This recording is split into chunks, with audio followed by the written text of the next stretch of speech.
कतिवटा मेयर कतिवटा उपमेयर भ्रष्टाचारीमा कारबाहीमा भएछ, किन भएन?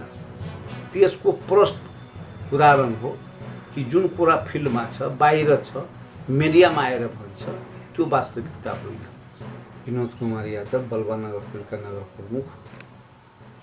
दर्शकहरू, सुन्दर नेपाल.com मा यहाँलाई स्वागत गर्न चाहन्छु। आज म महोत्तरी जिल्लाको बलवा नगरपालिकाका नगर प्रमुख विनोद यादवलाई सन्दर्भ विशेषमा एउटा विशेष अतिथिको रूपमा सुन्दर नेपाल.com मा ल्याएको छु।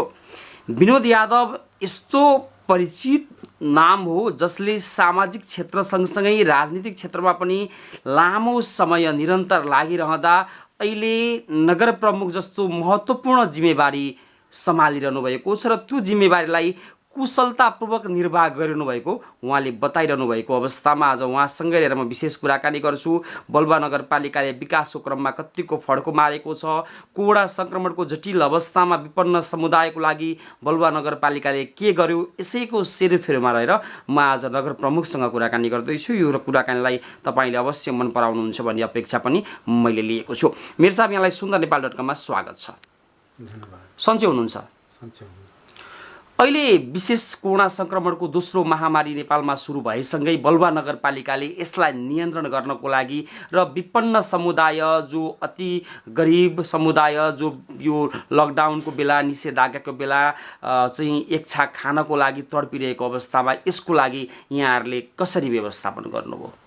त्यो हामीहरूको गत वर्षको जुन अवस्था थियो नि, त्यही समयमा हामीहरूले स्वास्थ्य सामग्रीदेखि, मास्कदेखि, त्यो राहतदेखि, त्यो सबै कुराको हामीहरूले क्वारेन्टाइनको व्यवस्था गरे, त्यो सबै आइसोलेसनको व्यवस्था गरे, त्यो सबै व्यवस्था गरेर जनतालाई सहज रूपमा कोरोना महामारीको समयमा कुनै किसिमको अप्ठ्यारो नहोस् त्यस्तो किसिमको व्यवस्था गरेर हामीहरूले जनतालाई सेवा सुविधा प्रदान गरे। भने पछाडि उनीहरूलाई सहज वातावरण बनाउने काम यहाँहरूले गर्नुभयो। मेयर साहब, स्थानीय तहको निर्वाचन भएको 4 वर्षको कार्यकाल बितिसक्यो यहाँहरूको, होइन? 4 वर्षभित्रमा बलवा नगरपालिकामा भएका महत्त्वपूर्ण विकासहरू के छन् त? अब स्थानीय सरकार जुन गठन भयो, वास्तवमा नेपालको इतिहासमा स्थानीय सरकार गठन गर्नुको प्रमुख कारण के थियो? 2062-63 को जनआन्दोलन पश्चात संविधान सभाद्वारा जनताले चुनेको जननिर्वाचित प्रतिनिधिले संविधान निर्माण गर्दाखेरि हाम्रो आदरणीय नेताहरूले त्यो स्थानीय सरकारको आवश्यकता मूलभूतमा उनीहरूले अनुभूति गरेर सबै दलले छलफल गरेर निर्माण गरियो कि जनतालाई जुन हरेक क्षेत्रमा सहज हिसाबले सेवा सुविधा प्रदान होस्, त्यसको लागि स्थानीय सरकारको अवधारणा हो। अवधारणा अनुरूप आज देशभरि 753 स्थानीय तह स्थापना भएछ। जनताको सबैभन्दा नजदिकको सरकार, जनताको हरेक सुख दुःखमा साथ दिने सरकारको रूपमा परिचित सरकार हो स्थानीय सरकार हो। आज देशमा स्थानीय सरकार नहुँदाखेरि यी कोरोना महामारीको समयमा नेपालको अवस्था अन्मुलुकभन्दा धेरै खराब हुन्थ्यो। भोलिको दिनमा त्यसलाई व्यवस्थापन गर्न धेरै गाह्रो हुन्थ्यो।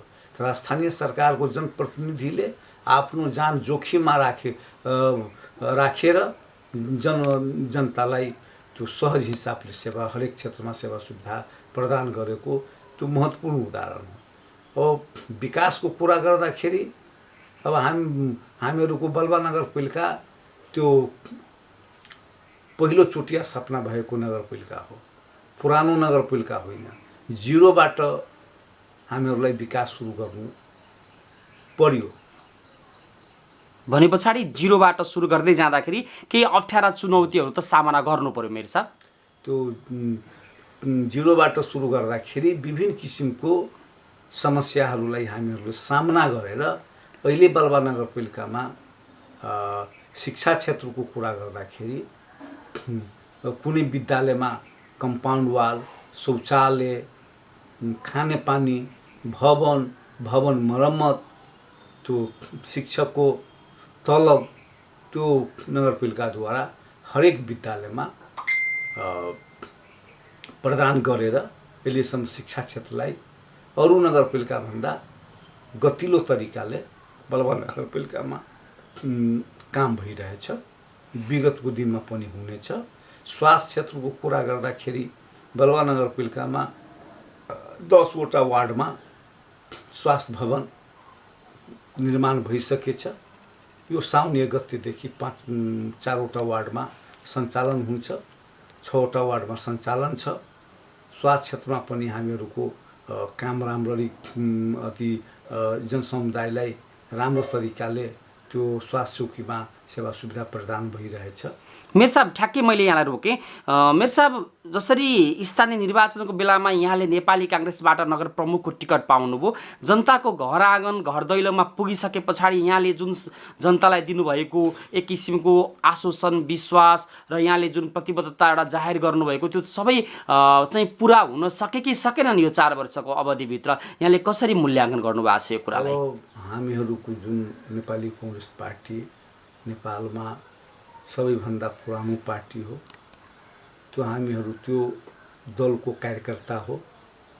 आज काङ्ग्रेसबाट निर्वाचित हुँदाखेरि काङ्ग्रेसको जुन मर्यादा छ, काङ्ग्रेसको जनप्रतिनिधिहरूको काम गर्ने जुन तौर तरिका छ, हाम्रो जिल्लामा 15 वटा स्थानीय तह छ, त्यसमा बलवा पनि छ। बलवामा नेपाली काङ्ग्रेसको नेतृत्वमा स्थानीय सरकार छ। चुनावको बेलामा विगतको जनप्रतिनिधिहरूले एउटा कुरा भन्ने, गर्न बेलामा गर्न नसक्ने। तर मैले निर्वाचनको क्रममा शिक्षा, स्वास्थ्य, खानेपानी, सडक, विद्युत, सिँचाइ जुन आधारभूत आवश्यकता हो त्यो घोषणा गरेछु। त्यो घोषणा अनुसार अहिलेसम्म 4 वर्षमा 70% काम हरेक क्षेत्रमा सम्पन्न भइसकेछ। केही कोरोनाको कारण अभाव भयो, काम गर्नमा अप्ठ्यारो भयो, तर जुन काम बाँकी छ 30% यो वर्षको बजेटले त्यो कामलाई पुरा गर्नेछु। मेयर साहब, कहिलेकाहीँ नगर प्रमुखहरू आलोचित पनि हुने गरेका छन्। धेरै ठाउँमा म पुगिरहँदा, धेरै स्थानीय निकायका जनप्रतिनिधिसँग कुराकानी गरिरहँदा चाहिँ जनताले एक किसिमको गुनासो गरेका छन्। 20औं वर्ष पछाडि स्थानीय निर्वाचन आयो, जनप्रतिनिधि आए, त्यो सँगसँगै त ठिकै छ, जनप्रतिनिधि आएर काम सहज होला भन्दा अझै असहज भयो। अर्को कुरा, बजेटको सदुपयोग साटो दुरुपयोग भयो, भ्रष्टाचारले चरम सीमा नाग्यो भन्ने गुनासो पनि छ नि मेयर साहब। नगर प्रमुखको हैसियतले यहाँले यो कुरालाई कसरी सम्बोधन गर्नुहुन्छ? अब जुन मान्छेले काम गरेपछि जसले कामै गरेको छैन, मैले पनि मेरो नगरपालिकामा पनि अन्य नगरपालिकाको पनि कुरा हेर्दाखेरि त्यो भ्रामक, त्यो राजनीतिक पूर्वाग्रहीको हिसाबले अब नेपालमा अख्तियारको किन स्थापना भएछ? त्यो भ्रष्टाचारीलाई, भ्रष्टाचार गर्ने व्यक्तिलाई नियन्त्रण गर्नको लागि अहिलेसम्म कतिवटा मेयर, कतिवटा उपमेयर भ्रष्टाचारीमा कारबाहीमा भएछ। किन भएन? त्यसको प्रष्ट उदाहरण हो कि जुन कुरा फिल्डमा छ, बाहिर छ, मिडियामा आएर भन्छ, त्यो वास्तविकता होइन। स्थानीय सरकारको जुन नियम छ, कानुन छ, त्यसमा भ्रष्टाचारी गर्ने कुनै नगर प्रमुखले कुनै ठाउँमा भ्रष्टाचारी गर्न सक्दैन। त्यो विधि छ, प्रक्रिया छ। त्यो विधि प्रक्रियाको हिसाबले त्यो काम गर्ने संस्था हो। राजनीतिक रूपमा बदनाम गर्नको लागि धेरै कुराहरू हुन्छ। तर यहाँ राजनीति पूर्वाग्रहको विकास काम हुँदाखेरि त्यहाँ गएर विरोध गर्ने, त्यहाँ जातको कुरा गर्ने, त्यहाँ टोलको कुरा गर्ने। अब कुनै ठाउँमा भ्रष्टाचारी भएछ भने त्यसको लागि अख्तियार दुरुपयोगको स्थापना भएछ, त्यहाँ गएर तपाईँ निवेदन दिनुहोस्, छानबिन हुन्छ, जुन व्यक्ति भ्रष्टाचारी गरिन्छ त्यो व्यक्तिमाथि कारबाही हुन्छ। त्यो कुरा नगरिकन त्यो भ्रष्टाचारीको नाउँमा गएपछि कुनै ठाउँमा त्यो पनि भ्रष्टाचारी गर्नको लागि त्यो विकास काममा विरोध गर्न जान्छ। अहिलेसम्मको कदापि ठाउँमा हामीहरू हेरेछौँ। तर नगर प्रमुखको जुन जिम्मेवारी हो, विगतको दिनमा के जिरोबाट सबै ठाउँमा स्टार्ट गर्दाखेरि धेरै अप्ठ्याराहरू छ। त्यो सबै अप्ठ्याराहरूलाई पार गरेर बल्बई नगरपालिकाको कुरा गर्दाखेरि म काङ्ग्रेसको तर्फबाट नगर प्रमुखमा निर्वाचित भएको छ। मेरो 11वटा वार्ड छ, मैले 3वटा वार्ड मात्रै जितेको छु। 21 जनाको मेरो बोर्ड छ, त्यसमा 4 जनामा मात्रै छु। 17 जना 2/3 अरू पार्टीले चुनाव जितेछ। त्यो परिषदमा 2/3 विरोधमा छ। तर अहिलेसम्म मैले सर्वसम्मत रूपमा बलवा नगरपालिकामा कार्यपालिकाको बैठक होस्, कुनै कार्यक्रम होस्, नगरसभा हो, अहिलेसम्म सर्वसम्मत रूपमा सबैलाई लिएर मैले अगाडि बढिरहेको। मेरो साहब, अति महत्त्वपूर्ण कुरा जतातिर ध्यान जान सकिरहेको पनि छैन, मैले त्यो प्रश्न पनि मेरो साहबलाई राखेँ कि यहाँ आफ्नै पार्टीको व्यक्तिलाई आफ्नै पार्टीको व्यक्तिले पनि आलोचना गरिरहेको अवस्था छ। अर्कोतिर विकास हुँदाखेरि सबै जात जातिमा हुन्छ, सबै पक्षमा हुन्छ, तर काम गर्दै जाने क्रममा कहिले नेपाली काङ्ग्रेसले गरेको काम एमाले विरोध गरिदिने, कहिले माओवादी केन्द्रले विरोध गरिदिने, यो प्रचलन हो मेरो साहब, वा काम वास्तवमा बिग्रिएरै आलोचना हुन्छ? के हुन्छ मेरो साहबको सोचाइमा, के हो यो कुरा? यो हामीहरूको जुन राजनीतिक कर्मीको जुन संस्कार हो नि, त्यो हामीहरूको त्यो गलत संस्कार हो। पहिला कुनै कुराको विरोध गर्दाखेरि त्यसको आधार खोज्नुपर्छ। अब विरोध गरेर मात्रै पुग्दैन, त्यसको सम्बन्धित निकायमा प्रक्रियामा जानुपर्छ। अब विरोध गर्न एउटा आधार हुन्छ, त्यो विरोध गरेपछि मलाई व्यक्तिगत फाइदाको लागि विरोध गर्छ, त्यो नक्कली विरोध हो। सक्ली विरोध त्यो हो कि विरोध गरेपछि त्यो कुरा सुधार भएन भने प्रक्रियामा जाने, कानुनी कारबाहीमा गर्ने, त्यो कुरा गर्न चाहँदैन, किनभने कि यथार्थ छैन। अहिले बलवा नगरपालिका 2 नम्बर प्रदेशको भनौँ त्यो धरोहरको रूपमा परिचित छ। अहिले हाम्रो कार्यका स्थान छ, जुन कार्यका स्थानमा त्यो 47 करोडको मास्टर प्लान मैले बनाएको छु। त्यो मास्टर प्लानको तहत 10 करोडको काम सम्पन्न भइसकेछ। त्यो कार्यका स्थानमा प्रत्येक वर्ष लाखभन्दा बढी बोका प्रदान हुन्छ। मेरो साहबले प्रधान भन्ने चाहिँ एउटा धार्मिक स्थलको कुराकानी गर्दै हुनुहुन्छ होइन? त्यो 40% त्यो भारतको भक्तजन आउँछ। प्रत्येक सोमबार शुक्रबारको दिन 500 देखि 1000 वटा बोकाको बलि प्रदान हुन्छ। त्यस्तो महत्त्वपूर्ण ठाउँ हो। अब त्यहाँ अहिले 47 करोडको गुरु योजना मैले बनाएको छु। त्यो मास्टर प्लानको तहत अहिले 10 करोड काम भएछ। त्यसलाई एक किसिमले व्यवस्थापन गर्ने काम हुँदैछ। व्यवस्थापनको प्रक्रियामा हामीहरू 50 अगाडि बढिसकेछौँ।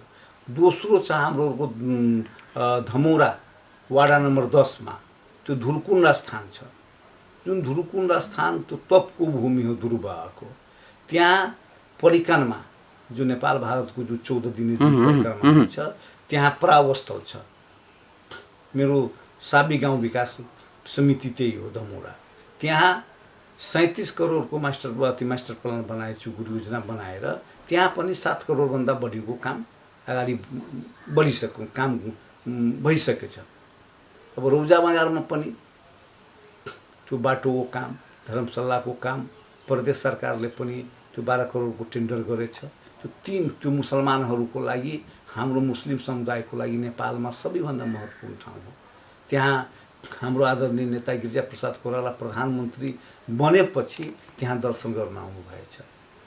उहाँले नै विद्युतीकरण उहाँले नै गराउनु भएछ। मैले 72 को सदस्य हुँदाखेरि गेट निर्माण भयो, त्यहाँ शौचालय भयो। अब यो 3वटा हाम्रो नगरपालिकामा पर्यटक स्थलको रूपमा त्यो भोलिको दिनमा त्यो विकास गर्ने मुख्य विषय हो। यो 3वटै धर्मस्थललाई आयोगले प्रक्रियामा काम गर्दैछु। भोलिको दिनमा ऐतिहासिक नगरपालिकाको रूपमा बलबा त्यसलाई बनाउने यहाँ मेयर साहबको योजना छ। मेरो योजना छ। मेयर साहब कहिलेकाहीँ काम गर्दै जाने क्रममा जसबाट पनि त्रुटि त भइ नै हाल्छ होइन, कहीँ न कहीँ कमी कमजोरी हुने नै गर्छ। तर कहिलेकाहीँ जनताले पनि चित्त दुखाउँदा अथवा विपक्षी पार्टीले पनि आलोचना गर्दा कहिलेकाहीँ यो मेयर नगर प्रमुखको कुर्सीमा चाहिँ बेकारमा बसिएछ भन्ने हिंताबोधको भावना चाहिँ उत्पन्न हुन्छ कि हुँदैन मेयर साहब? त्यो हुने कुरै होइन।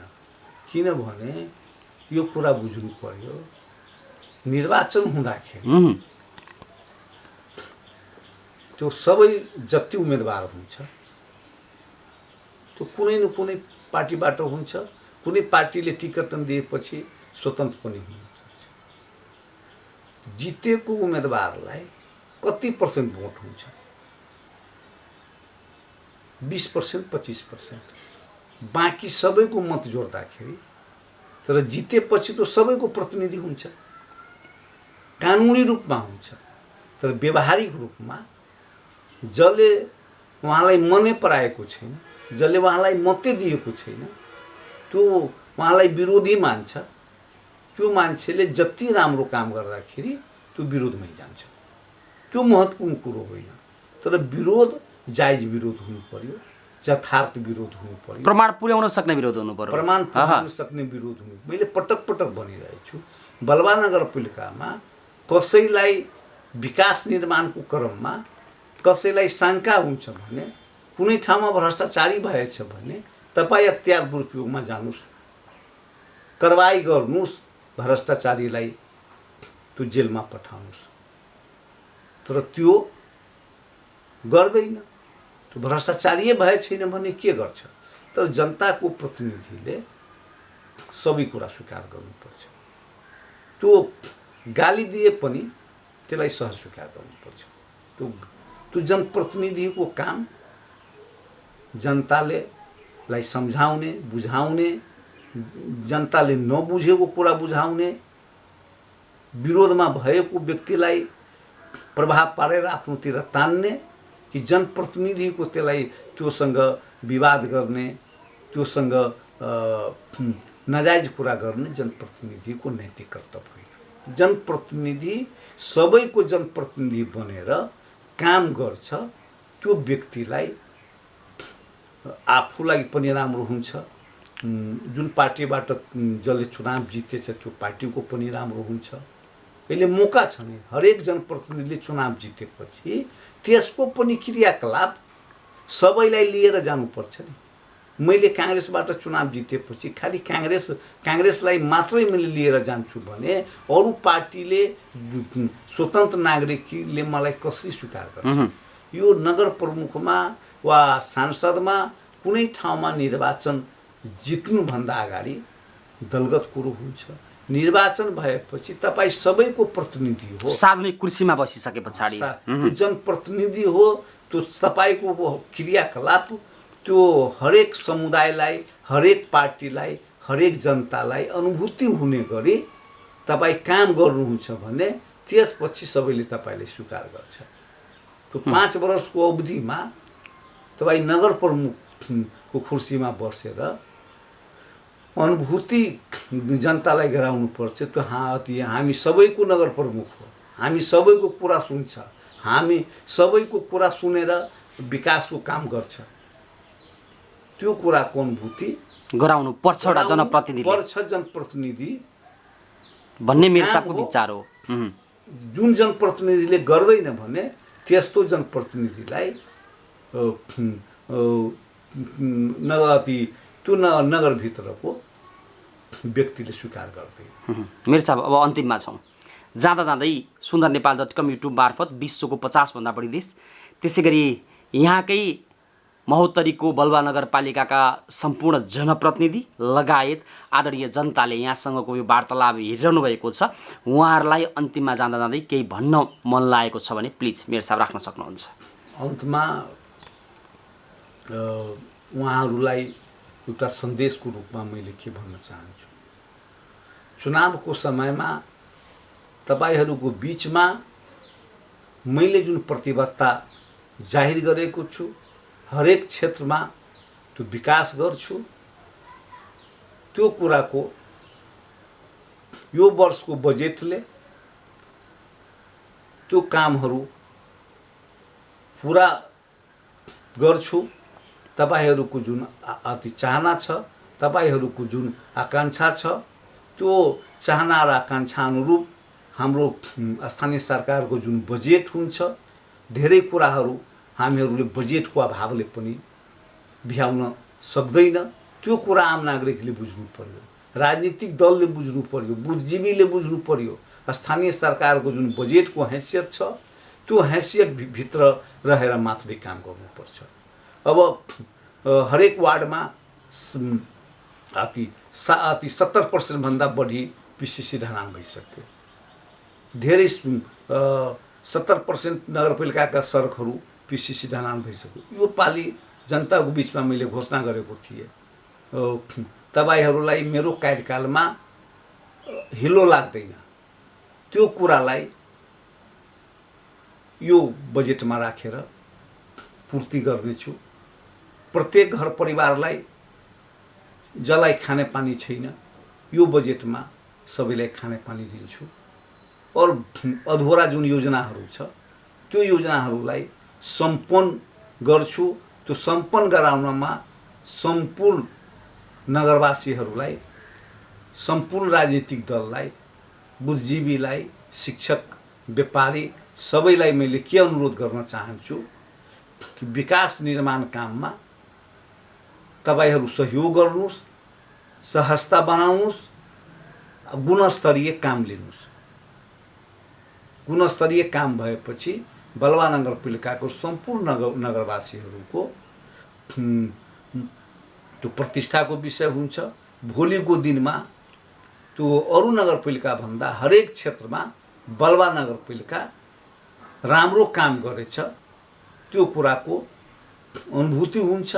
महोत्तरीमा 15वटा नगरपालिका छ, त्यो मैले 15 ठाउँमा घुमेर बलुवामा कति काम भएछ, अरू नगरपालिका भन्दा हरेक क्षेत्रमा धेरै राम्रो काम भएछ, त्यो कुराको अनुभूति जनतालाई होस्। बलुवाको सम्पूर्ण जनप्रतिनिधिको तर्फबाट, नगर प्रमुखको तर्फबाट सम्पूर्ण नागरिकलाई अनुरोध गर्न चाहन्छु, तपाईहरूले विकास निर्माण काममा राम्रोसँग सहयोग गर्नुहुन्छ। सहयोग गरेपछि, हातोमाले गरेपछि, सबै राजनीतिक दलसँग सहमति गरेपछि हातोमाले गरेर जनतालाई सेवा सुविधा प्रदान गर्ने हाम्रो दायित्व हो। त्यो दायित्व हिसाबले हामीहरू प्रतिबद्ध छौँ, प्रतिबद्धताको साथ काम गर्नेछौँ। यही भन्न चाहनुहुन्छ? हस् मेयर साहब, यहाँले सुन्दरनेपाल.com को लागि आफ्नो महत्त्वपूर्ण समय दिनुभयो, यसको लागि यहाँलाई धेरै धेरै धन्यवाद दिन चाहन्छु।